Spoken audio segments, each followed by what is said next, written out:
اعوذ باللہ من الشیطان الرجیم بسم اللہ الرحمن الرحیم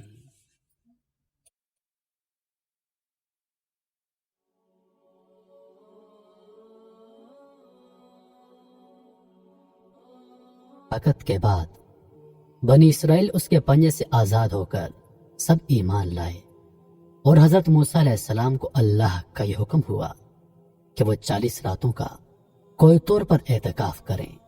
اس کے بعد انہیں کتاب تورات دی جائے گی۔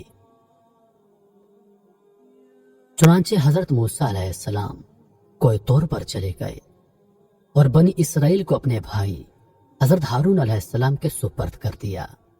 آپ 40 دن تک عبادت میں مشغول رہے۔ بنی اسرائیل میں ایک شخص تھا جس کا نام سامری تھا، جو طبی طور پر نہایت گمراہ آدمی تھا، جو اپنی ماں کی ایک ناجائز اولاد تھا۔ اس کی ماں نے برادری میں رسوائی اور بدنامی کے ڈر سے اس کو پیدا ہوتے ہی پہاڑ کے غار میں چھوڑ دیا تھا، اور حضرت جبریل علیہ السلام نے اس کو اپنی انگلی سے دودھ پلا پلا کر پالا تھا۔ اس لیے سامری حضرت جبریل علیہ السلام کو پہچانتا تھا۔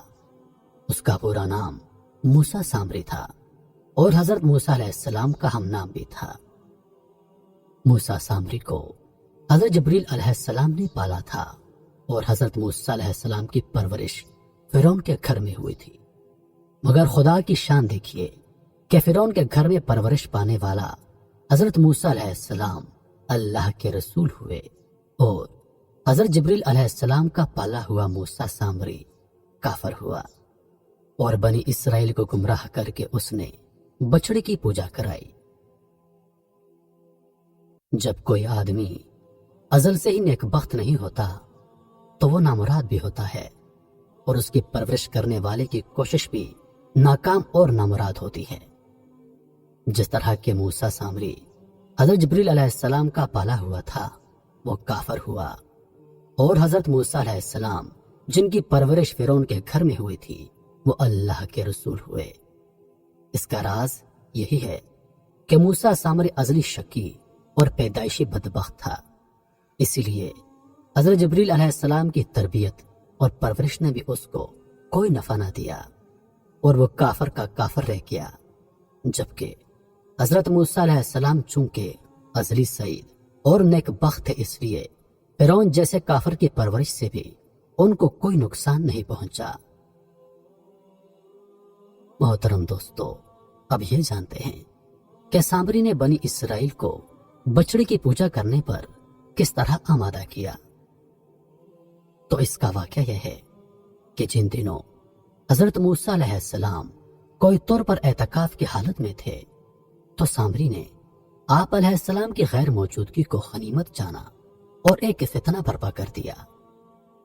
اس نے بنی اسرائیل کے سونے چاندی کے زیورات کو مانگ کر پگھلایا، اور اس سے ایک بچڑی کی مورت بنائی، اور حضرت جبریل علیہ السلام کے گھوڑے کے قدموں جو اس کے پاس محفوظ تھی، اس نے وہ خاک بچڑے کے منہ میں ڈالی تو وہ بچڑا بولنے لگا۔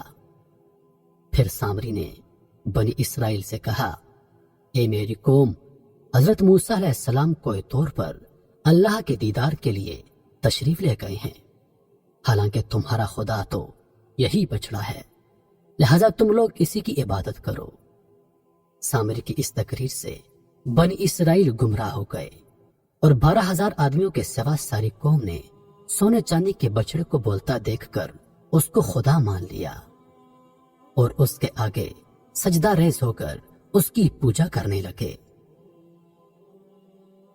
چنانچہ ارشاد باری تعالیٰ ہے، اور موسیٰ کے بعد اس کی قوم اپنے زیوروں سے ایک بچڑا بنا بیٹھی، بے جان کا دھڑ گائے کی طرح آواز کرتا۔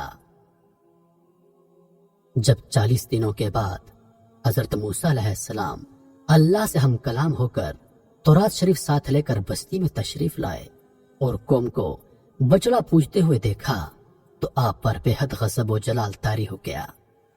آپ نے جوش و غضب میں تورات شریف کو زمین پر ڈال دیا، اور اپنے بھائی حضرت ہارون علیہ السلام کا گریبان پکڑ لیا، اور فرمانے لگے، اے میرے بھائی،